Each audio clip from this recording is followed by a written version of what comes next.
Oh my gosh, personal wiring is so important to success in your career and in your life. And wow, I mean, I had to learn this through the School of Hard Knocks, and I came across an assessment tool. There's tons of different personality assessment tools, but I came across one decades ago called the Kolbe Index.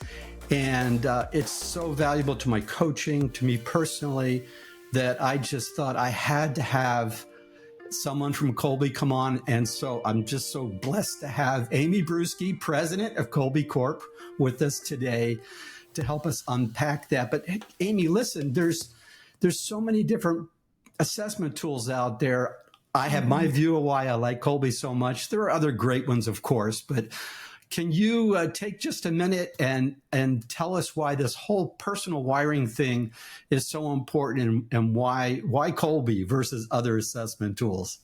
Sure. Well, I just like you, I've been kind of an assessment junkie my whole career too. But Colby measures something that is so unique, which is how you naturally strive, solve problems, get things done, make decisions. So, to put it in context, there are these three different dimensions of the mind. And to simplify it, it's just the thinking, the feeling, and the doing.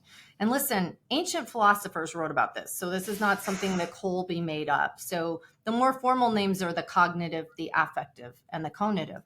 Well, we all know that cognitive is about how smart you are, what you're capable of doing, so what you can do, right? And there's a lot of focus on that.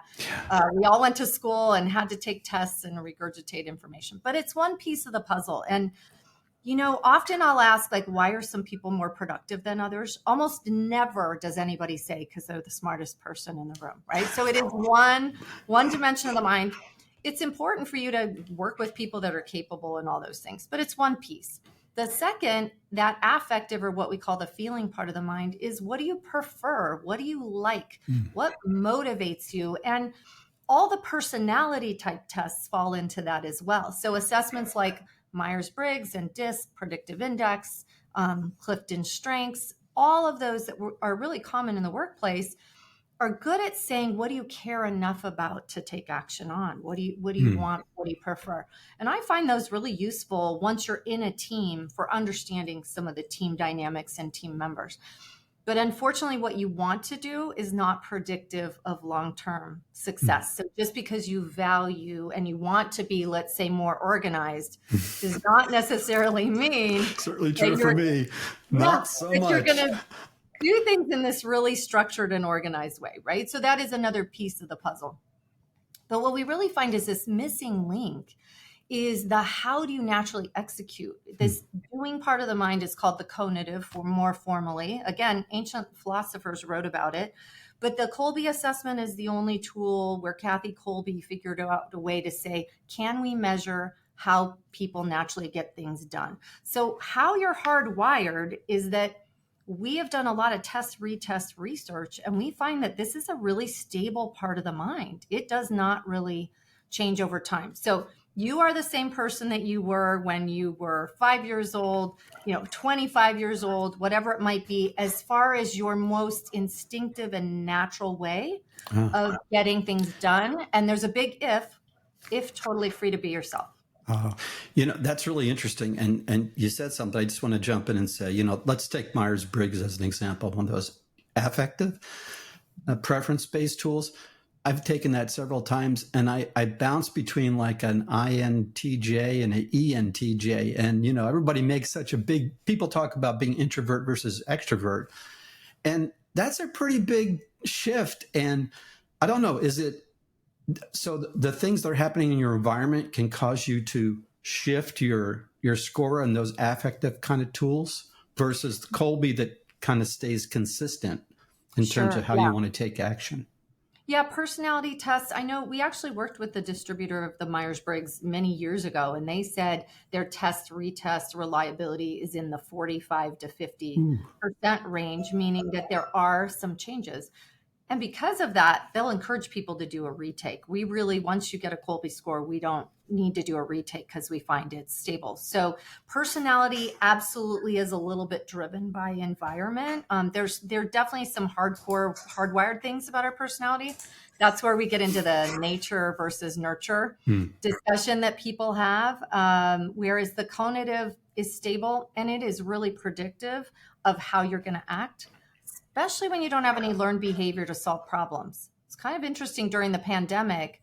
We really saw this play out where people were saying, well, I've never been in this position before. I don't know what to do with my company employees, for me individually. People really revert back to their natural instinctive way of executing when they're in a position like that. So when they shifted into remote working modes, some of the struggle was what? Learned behavior versus innate, going back and forth and then having to settle into something. Or rediscover maybe their innate. The terminology back when I originally got my certification was a long time ago, was MO. I don't know if you still use that, modus operandi. Yeah, absolutely. An MO is modus operandi, and that is how it's kind of this combination of your strengths when free to be yourself and getting things done. Yeah, so we all have an MO. By the way, guess who else uses MO? Law enforcement uses MO when they're talking about a criminal. Yeah, that's true. Fascinating is what they're saying is if we can see a pattern of behavior, then maybe we can stay one step ahead. Well, we all have a pattern of behavior that is absolutely natural to us, hopefully to do good, right, and not evil. So that it is our MO. It's this drive that we have to do things. So help me with this, because I in my coaching, I often discover people who are in a position, they've gained some skills, they have some knowledge, the other parts of the mind, right? But after a period of time, they just don't, it's not working for them. I don't know how to put it. They get their energy drained. They feel like they're pushing a rock up a hill. And they start to ask themselves questions, often, early in the career, but most often maybe middle of the career, they're starting to wonder, did they pick the right career? And I often say, well, you could probably do almost any job. It's just a matter of how you approach it. And I'll just give you one personal example. I hated doing budgeting. I'm not real strong in that part, and we can maybe break out the 4 different areas. So I was always such a huge lift for me as an IT executive, which is really important to do budgeting, to get through the budgeting process. And if any of the people who work for me will be like laughing right now because they know how true this is.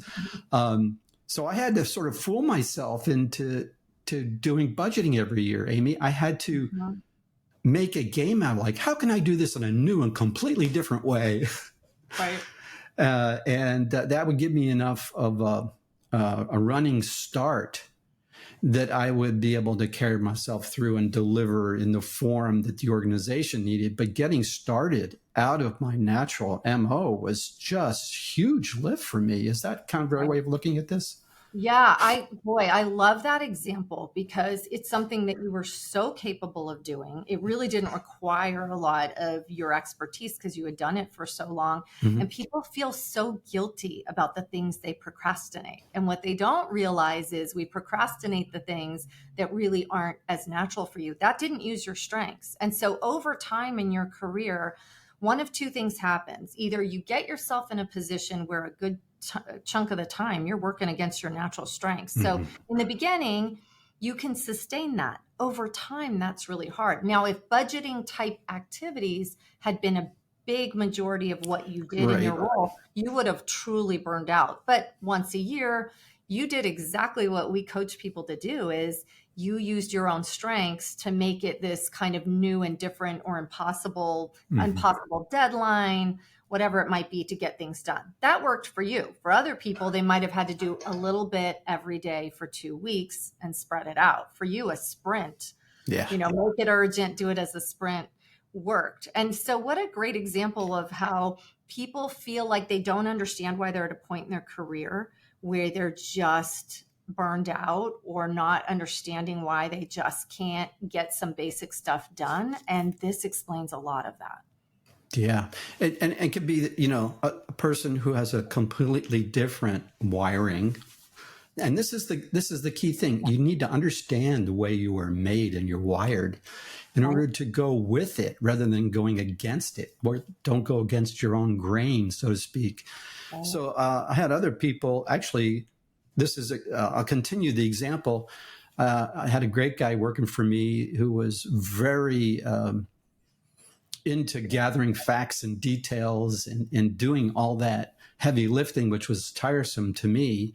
Um, and I realized I could depend upon him to do that part of the job, and it would be done on time, but it would be done a whole lot better. And That's it was a real threat at first to me. Like, I think I have to do this. But really, and as a leader, I realized, hey, I'm responsible for getting it done well. The best way I can do that is to pick a member of my team who excels in that area and give it to them. Now, he had the opposite situation for me. I love to take quick action. For me, a couple data points to validate my intuition, and I'm off and running. Yeah. For him, it was like, wait a minute, there's huge risk here. We need to do more fact finding. We need to gather more data. We need to make sure we get this right, or it could be bad. And I used to always view that as, you're pushing back against me, but really it complemented me so well. And so that's one of the other powerful things I think about Kolbe is the team uses of Kolbe and the tools you have along those lines. Yeah. And one of the things you said was we need to release the need to be great at everything. So in the beginning, what you were saying is, I felt like I should be doing this. I can. And so we all need to kind of let that go and realize that there's this multiplier effect that we get when we are working with other people with just the right strengths. And in this case, you needed someone who complemented your strengths, who was really different than you were. That means you might drive each other crazy, right? The more different that people approach problem solving, sometimes that's frustrating when we don't understand it. So as long as we can understand that person's strengths and value those, then you can get really strategic about when do you need to collaborate with and with whom, right? Then all of a sudden that becomes really clear. We get things done faster, easier. It becomes easier to let go of some basic tasks. And it's not massive changes that helps us reduce our stress. It is like a couple of different tasks here or there that can greatly change the way you feel about your job and how much energy you have available to do the stuff that really matters. So what a great example of people stumble into that over time without having the tools. We just want it to be easier for people to understand this about themselves. Stop trying to push that rock uphill, like you said. Quit trying to change yourself. And then understand how and when to collaborate. Because sometimes you need to work independently towards shared goals and sometimes together. Just depends on what you're doing. Right. And you alluded to this a little bit earlier that you said if you're spending majority of your time in an area that's not your strength, if that's a key expectation for you in your job role, then you might be thinking at that point, maybe considering doing something different. I remember you also had sort of a job fit assessment. You have like a Kolbe A index, Kolbe B, and a Kolbe C, I think. Can you tell us a little bit about that? Because I think those are really powerful, and other instruments have, other assessments have similar kinds of tools. But can you talk a little bit about that? How those things work together? Sure. So it's important to go beyond just getting clarity around your strengths. So that's what our Kolbe A measures is really who are you free to be yourself? But are you free to be yourself is the next question, and how often? So we have a second assessment called the Kolbe B that is your view of how you're having to operate in your current role. It really is a snapshot in time. So sometimes that one needs to be retaken as your job changes or that kind of thing. Comparing who you are to how you feel you need to act gives you a real idea of the kinds of tasks that are causing the most stress and what can we do about it. So we are not going to tell you change who you are. We're just going to say, let's figure out a way to get these same things done in a different way.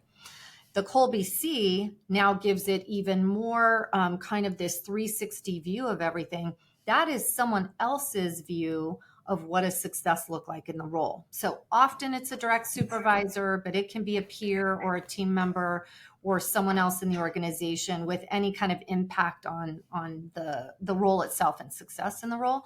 And so they say, here's what I think how the job needs to be done and the kinds of actions that need to be taken.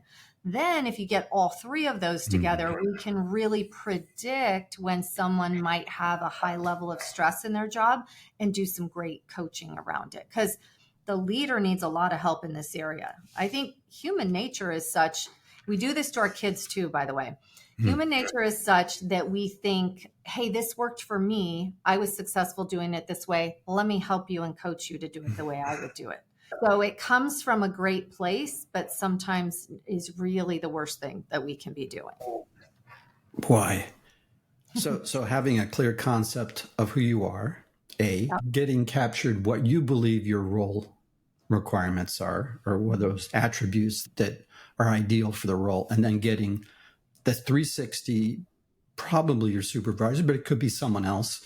Yeah. And then you can look at any agreements or dissonance between those points of view and work them out.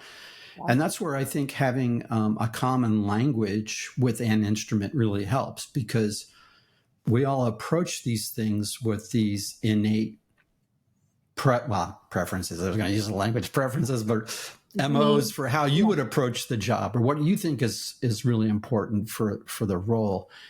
And it could be that both you and your supervisor or that person that you've called upon to do the C isn't quite getting it right either. So it's a richer conversation about what's really needed for the organization for that role to be successful. And then you can start looking at adjustments and behaviors, strategies around covering all the bases, or maybe relooking at the role itself.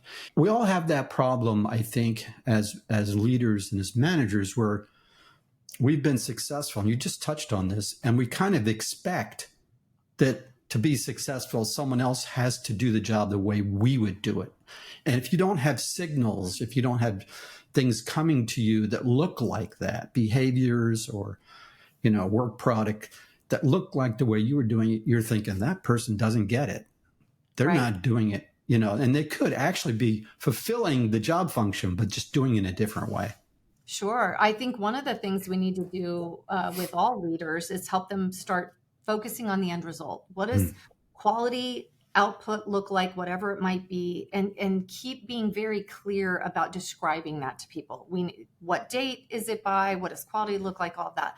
And then start giving some freedom to get there in a way that's most natural for every individual.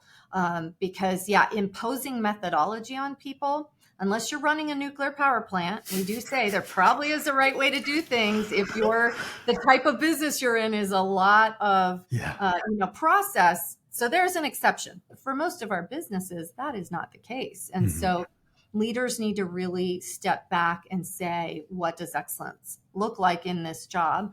And then be open to people doing it in different ways. And then here's the magic of what happens. When people are aligned in their job, it's kind of, sports analogies, you call it being in the zone, or people stay flow, where it is at the end of the day, you might be kind of physically tired, but you are jazzed because you got to do stuff all day long that fits who you are. Now you have an employee that is fully engaged, really committed, and they're going to stick around. And so it is an expensive proposition to have turnover. We need to do a better job of getting the right people in the right seats. But then once you have them, figure out how you can get them to really operate in a way that's natural for them. It's in everyone's best interest. You're going to get better results. Yeah. Well, it's interesting. You said sports, and you brought to mind, wasn't Kathy a consultant to a sports team in Phoenix, right? Yes. I don't know if it was anywhere near, was it the Suns or? It was the Phoenix Suns basketball team. Yeah. How did that work? I mean, talking about people, we often talk about, I've worked in high technology and biotech and pharma for decades. And engineers and scientists were similar because they both were pretty allergic to the whole idea of anything like what we're talking about today. Right. So I'm just wondering, I mean, I think about sports guys, people, athletes also might be a little bit hesitant to listen to these concepts. Yeah, so it's interesting. I mean, yes and no. I think athletes are sometimes willing to dabble if there's anything that they That's think will true. make their performance better. Yeah. My husband actually used to be a professional baseball player. So Oh. we met in college. And so early in his career in the minor leagues, Kathy had made sure that he took the Colby Index too. And it's fascinating how the difference between when he was a pitcher as a starting pitcher versus a bullpen pitcher requires some real different ways of getting things done. So, when you're in the bullpen, you have no idea if you're pitching that day or Yeah. even in the next 5-10 minutes. And so you just always need to be ready and naturally kind of accommodate change. As a starting pitcher, every 5 days you are going to be starting. You can get a little bit more of a routine. And I've seen when they take someone who's a starting pitcher and during the playoffs and World Series, they'll put them in the bullpen and bring him in. Oftentimes those guys just don't do as well. And it's the number one pitcher, but you're taking them out of their game. So for the NBA, and I love basketball, we were helping them with their draft picks. And we actually ended up helping them choose a player called Dan Marley, who ended up becoming a really great player, went to many all-star teams and stuff. But when he got picked, the fans booed. And you can imagine Kathy was like, oh my gosh, what have we done? Because they didn't pick the most obvious guy who should have been their choice. She talked to the coach and the team and said, what are you missing? Where are your holes? Let's talk about what you have. Looked at the strengths they already had on board and realized they needed a guy who really, when the play's not working, can make it up, or when it's down to the buzzer, is going to be kind of that clutch player. And he ended up being that player for them. But it was fascinating to see the difference between the owners and the coaches saying, yes, we want to use this. And then, do you have a coach who's willing to let everyone be themselves? And that's where the rub kind of started coming in, where the coach kind of wanted every player to act in the same way. And you have challenges when that happens. So we learned a lot. It's the same everywhere, whether you're in a classroom, whether you're in professional sports, whether you're in an office environment, all those human dynamics come into play, and the biases come out of there is one best way to execute. Yeah.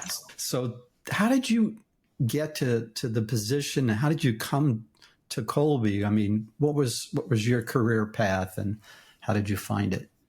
So my career path, I'm one of these reformed people who, when I took the Colby Index, it was life-changing for me. So I had been on a path where I had taken 5 promotions in 5 years, had really moved up in an organization. I felt like on the outside, I was incredibly successful. And that is when Kathy Colby said to me, how do you define success? And I said, well, I think I am successful. Success is you go to school, you get skills, you start working your way up the corporate ladder. My dad had been a banker. I had seen a certain traditional path. And she said, well, success to me is the freedom to be yourself. And I thought, I don't even understand that. Like, it just was so foreign to me to think of freedom to be myself. But as I saw my Colby result, I realized I was completely miserable. I was so miserable in my job, and I kept getting promoted based on what I actually didn't do naturally. So it's kind of like positive reinforcement, for this. I was working against my grain, and people are saying, that's great. We want more of that. And so I kept putting myself in a position where ultimately, I don't know how I could have sustained that. But that one clarity for my strengths changed everything for me. I ended up quitting my job. I ended up moving back to Arizona where I live. And because I had been an expert in sales training, I used to train sales trainers. Kathy had said to me, hey, why don't you just come as a consultant and, train some of our salespeople for us? Because of course my husband was still playing baseball at the time. So we had to meet up on weekends. We didn't have kids yet. So I said, that'll be great. Like, I've got a little flexibility to do this. And I fell in love immediately because I love human behavior and psychology. I actually wanted to be a psych major in college, but I thought, well, I don't want to be a therapist. What am I going to do with a psych degree? And so it's the perfect marriage of business because I studied business and human behavior together. So I was all in. And every year, Kathy and I would say, let's revisit. Is this still working? Because I never wanted it to be this guarantee. You know, everybody every year should kind of recommit to what they're doing. So it's been this ideal world, but I got here by being in the exact same position that a lot of the people who I'm coaching are in right now. I love that statement she made. Again, say about defining success. So Kathy's definition of success is the freedom to be yourself. Wow. And I thought that was just bizarre. But the more you think about it, you need some freedom to be you in all parts of the mind, right? Yeah. But to stop working against what's natural for you and instead capitalize on the strengths that you already have. So there's this fun activity for those of you listening to this. When you get a chance, try a handwriting exercise. You may have seen this before, where you print, make sure it's printing, not cursive. You print your first and last name, and then you change hands. So if you're right-handed, left-handed, and you print your first and last name again. And you can imagine kind of how it goes, but you know you're not going to get a great result. But what's surprising is how long it takes and how much focus and mental energy it takes to work against something that is so innate to you. And that's kind of what it feels like, you know, over time, if you're in a role where you're not working with your strengths. So we need to let go of this whole, you can do it all. Of course you can. You are capable of solving problems in any which way that the Kolbe Index could measure getting things done. But long-term, is that a good solution for you? Is that really what you want to do? Because you will be depleted, drained, and not have any energy left for all the other things you want to do and love in your life too. Yeah. Wow, that's powerful. Can we do some comparisons here? Sure. I wanted to just show my index, and we could talk about it a little bit, and you can, if you feel comfortable, you could share yours. I don't know if that's showing. Oh, yeah. So mine's back here. Mine is really similar, so they're not going to be that different. Here's me. We're very similar in the pattern. This is an older chart that I have than yours, but unusual. Can you talk about the 4 different areas a little bit, and we can sort of go there. So I'll give you just a quick rundown. There's basically 4 continuums of behavior. Again, to reiterate, no good or bad, right or wrong results. This first one is this red line is fact finder. It's what you do with information, how you gather information, how you share information. And it's this continuum from someone who is going to be bottom line and simplify naturally down to someone who is very detailed and thorough. You gave us a great example of how budgeting was not fun for you, because if you hold yours up again, is it a 3 or a, what is it again? It's a 3. Yeah. So you do your best work when you can know a little bit about a lot of different things. The podcasting is so perfect for you, especially if you have this wide variety of people that are on. Yeah. And so other people have a need to go in depth and be an expert in one area and just really go deeper. And they, just like the person that you said was great at that. Mm-hmm. My brother David is an 8 in fact finder, and I'm a 3. I can count on him not to guess. When I ask him a question, he won't speculate. He won't guess unless he really has justification and facts to back it up. He won't jump in. Makes him great at finance. It makes him a great lawyer. Yeah. And it's hard to press him, I imagine, into action quickly, or get a commitment from him on anything until he has time to go back and gather information, think about it, and then he could commit.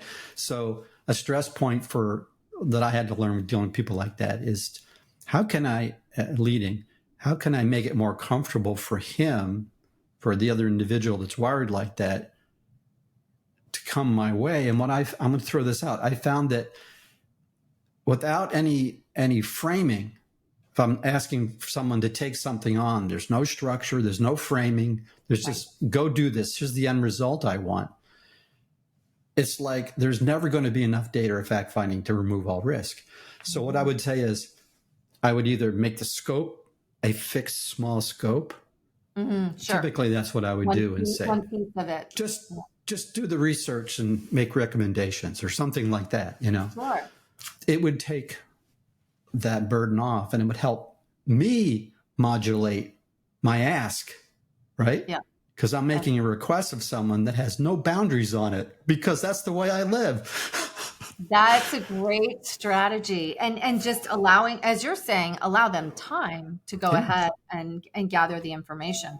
And then the next one is, what do you do with structure? So this blue line right here is to the degree to which you traditionally organize and design things. So think of it as someone who's much more adaptable and kind of random in the way they do things.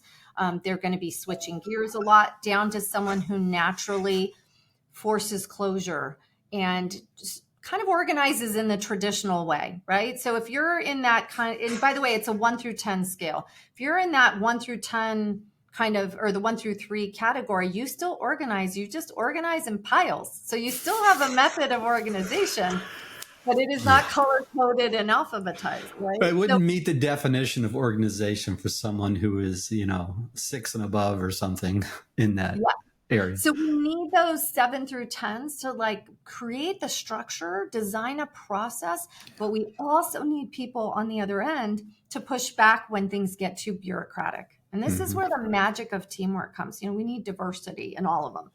And then there is, what do you do with change? What do you do with risk and change? And this is this degree to which you will push innovation and brainstorm multiple ideas up to someone who's going to stabilize and say, whoa, this is too risky, or help prevent chaos. So Joe, I think, let's see yours. I think you're an 8. Oh, yeah, I'm an 8. On a scale of 1 to 10. Yeah. Yep. Quick start. That quick start, that mirrors where I was successful in my career. So when I was brought into, IT leadership roles to start to reboot or to move the whole program, or to, drive a specific project quickly, that was a great match for who I am. Yes, you are the person that can just come in and drive something new. When it is new, when it is innovative, you'll say what hasn't been done before versus how can we build on what's happened. And by the way, your type of result during the pandemic, I worked with so many entrepreneurs who said, I almost feel guilty because I am in the zone. I've been running the same business for so long. And this is the first time in a while that I have just been energized, because they got to tap into everything we've been doing in the past isn't working right now. We got to create something new. And that's who you want at that moment to do that. Now, long-term basis, if we throw too many people that are like that, so I'm an 8 and quick start too, like you, we'll have a lot of fun brainstorming, but we need someone on the other end to say, out of the 50 ideas you guys just came up with, here are the ones that are a little too risky, and why are you throwing the baby out with the bathwater, right? We know that statement. Let's maintain what's working while you're driving innovation. So innovation teams, everybody, do not have just a bunch of people that look like Joe and me on it. It has a combination. Really solid innovation teams need driving change, but at the same time, accommodating, what needs to stay the same. Yeah, it's like any team. You want to make sure you balance your overall capabilities. To use that, going back to the baseball and basketball question, and making a decision on a new pick. Yeah. Oh, yeah, absolutely. And then last but not least is this yellow line, and this is the implementer. This is, what do you do with the 3-dimensional world? So how do you handle space intangibles? And it's this continuum from someone who will make decisions in a more abstract way down to concrete. So there are people that are solving problems and executing all day long with a focus on quality, building or using tools. Think about in medicine. I love using medicine as an example because both of my kids are in medicine. So it's kind of interesting to see. We have a lot of data on surgeons, and they have higher implementer numbers because they're actually laying hands on patients. They're using tools to perform medicine. When we go to our general practitioner or internal medicine doc, they ask you a bunch of questions in the abstract and may never lay hands on a patient and in an abstract way take in data and diagnose and perform medicine. So we need people on all ends of that continuum as well. So I'm a 3 and implementer. I tend to do things, I'll have an idea, I'm abstract. I work with people kind of in the middle of the continuum, and they will draw or build a model. They will really focus on taking an idea and making it a tangible thing. Kathy Colby's a 4 an implementer, whereas I'm a 3. And when she has ideas on training ideas, she'll create a game. She will make it a something tangible. Physical. Yeah, build a 3D model, which helps the people who need that. It doesn't mean you don't get anything done. So you can fall anywhere on these continuums and be really successful and get things done. Yeah. Follow through, the higher the number means that they tend to force closure on one thing before going to the next, versus someone who's starting a project, doing a little bit of something else, coming back to that. That's how they do their best work. Both of them might finish the project at the exact same time, but how they get there will look very different. Yeah. So we need to not assign judgment to all of them can finish. Yeah. And accomplish. And I know you keep hammering this, and I think this is really important is people need to accept themselves. It brings to mind something I wanted to ask you about, and that is the whole challenge of external conditioning. I'm sort of stuck in B.F. Skinner's box, Yeah. In a coaching scenario, I often find people who are in a particular career that they've had a lot of external messaging saying, well, I kind of always wanted to do this, but it didn't really make sense. I wasn't going to make any money at it. So often you blame it on your parents, but it can be other prominent voices in your life saying, oh, you should be an attorney, or you should be a doctor, or something like that. And then people lean into that. They go to school, they become that person, and they have that constant abrasion. They can do it, sure, but it exhausts them. And we talked a little bit about that. So talk to me a little bit about that whole concept of conditioning and external factors that we deal with. And also at the same time, talk to me about the whole, where does that concept fit with the preference-based tools? Is there any overlap with that? Is that something completely different? Yeah, so I'll start with that. I don't find that there's any overlap with that, but if we went back to the beginning and saw the 3 parts of the mind, a great career is where you've got to fit in all 3. That's really a sweet spot, right? So it has to be something that really uses your skills and experience. And so it wants to be a good fit for your skills, and it needs to be something that when you talk about the affect or the personality that you care about. So you have to share the values of an organization or what you do. There's got to be some degree of motivation for whatever industry you're in. So let's just start there. I know a lot of people who become a doctor because their parent was a doctor, and that is not an industry that gets them jazzed. So, or a lawyer or anything else that you're using. So you have to really care about whatever it is. But just you have the skills and you care about it's not enough, because frankly, there is some reality of, listen, I love pets. Does that mean I should make that my business? Not necessarily, right? So should I really, go into animals? I mean, maybe if that's what you love, but in a lot of cases, just saying follow your passion, that's that personality and what you prefer part, is shallow. There needs to be more, because we really have this need to kind of produce and excel and perform and do things that give us some level of satisfaction. So when you take that Colby piece, it has to be a fit there too. The conditioning comes in, boy, so early. I think you touched on it. Certainly with your parents. I mean, I was raised in a family where almost everyone had a lot of need for data and facts. And here I am, this 3 and fact finder simplifier by nature. When you sat at the dinner table in my family and you had an opinion about something, you then had to back that up with facts. Well, tell me why that's true, and where have you gotten this information? And it was just this whole data gathering, justify your answers kind of thing. So my conditioning did start very early.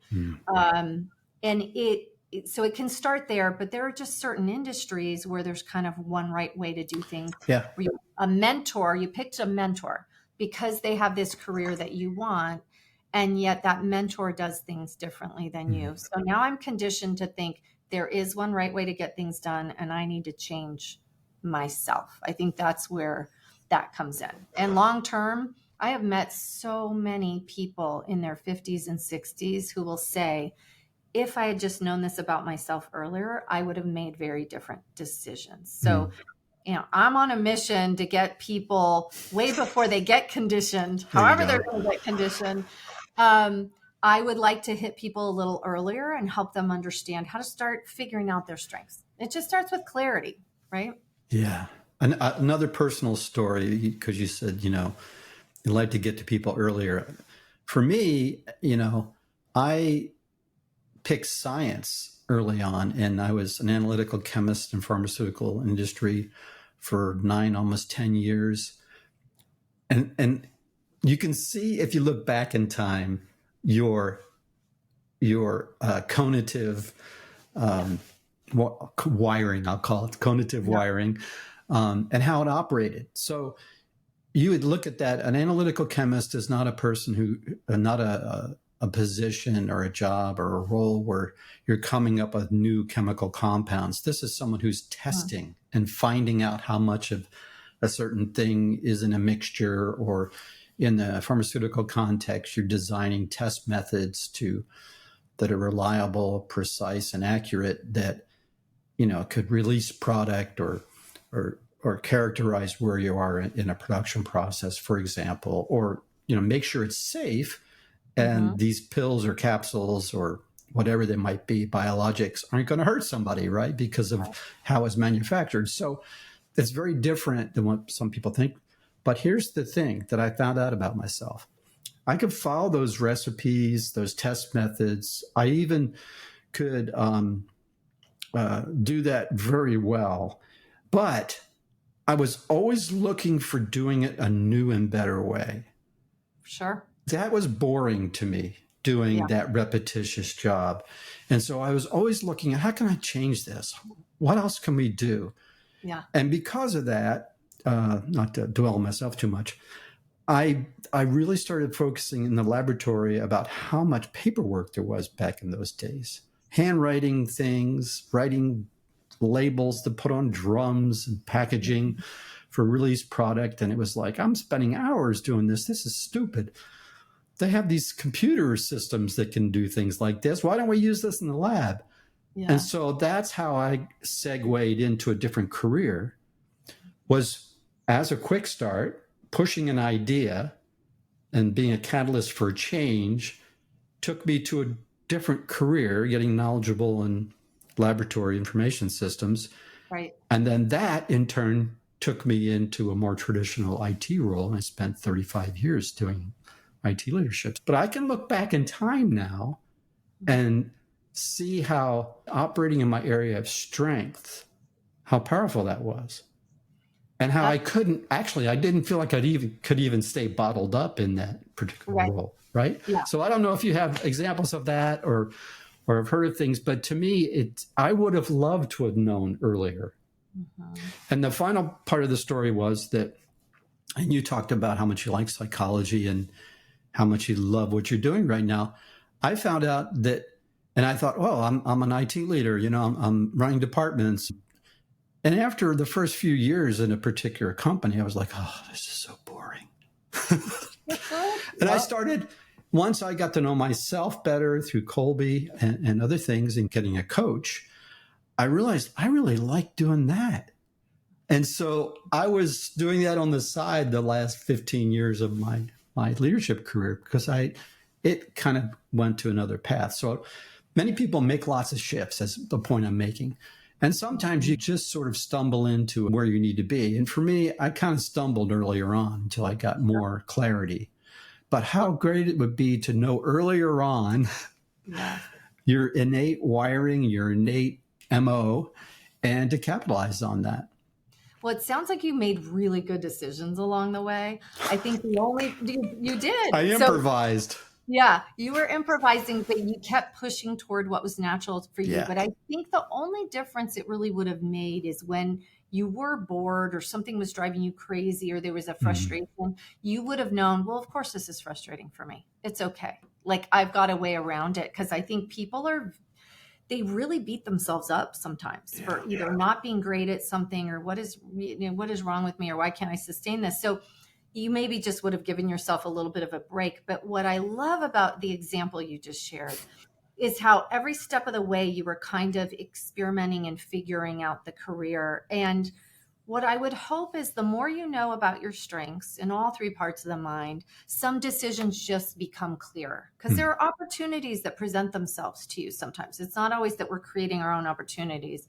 And it's like, gosh, should I make this next step? And when people really understand their strengths, they actually say no to things that on the Yeah. surface are great because they're like, nope, that's not for me. I'm going to forge this other path. So decisions become clearer. You give yourself a break a little bit and you're not as frustrated because you understand why some things you're in the zone and other things you aren't. But yes, if we could do a couple of things for people early in their career. And the first thing is, understand that it's not a straight line, especially anymore. And that's okay. I was in a group of women business owners recently. There was about 12 of us, and everyone went around the room and said, what was your early career? How did you get here? Not one of them are anywhere close to where they started. And by the way, I know the Colby results of all these people. They're all over the map. So this is not someone who drives change, quick start kind of thing. I mean, one Mhm. person was a paramedic and now owns the largest commercial furniture company, in Arizona. And so you look at this kind of path. So there is no one straight path, and that's okay. You don't have to figure out your whole life right now. But then the second thing is just get real clear about your strengths because the decisions will be easier along the way. Mhm. And frankly, even with my own kids, sometimes I think it's not a bad thing to be in a role where you're working against your grain some of the time because it does a couple of things. Number one is you get really good at strategies for working against your grain. The second is you develop some level of resilience, right? So there is something to be said for not always just being in this perfect situation where you don't have to struggle a little bit. So some of that is fine. Too much of it is not. There really is a line where it will be burnout, but I think, try a little bit of everything and it's okay if it's working against your grain. Oh boy. So this has been great. I really appreciate your time. I know we're kind of over a little bit. So Amy, thank you so much. How can people find you, find the organization? Do you have some information to drop here? And Sure. yeah, I can put links in the show notes too, of course, but I'd love to hear it from you. Yeah, well, the easiest way to find out anything about Kolbe and what we do is just going to kolbe.com, and that's spelled KOLBE.com. And on our website, you can see solutions both for in your work life and your personal life, because we haven't talked about it yet today, but we do have assessments for youth and solutions for parents and couples and things like that. So our website will give you any kind of information you need to at least get your own strengths figured out. It's very inexpensive to just get your Kolbe and maybe of the people that you work with or you care about most as well. So contact us. We are here to help. That's the way to start. That's awesome. Thanks once again. And everyone, I've been a little effusive about the instrument and about the technology, but if you haven't heard of Kolbe, you should check it out for sure. So thanks again, Amy, for coming on. I really appreciate it. Thank you. It was fun. Hey, thanks for joining me today on Titans of Transition. I hope you enjoyed the episode. Please check the show notes for additional information.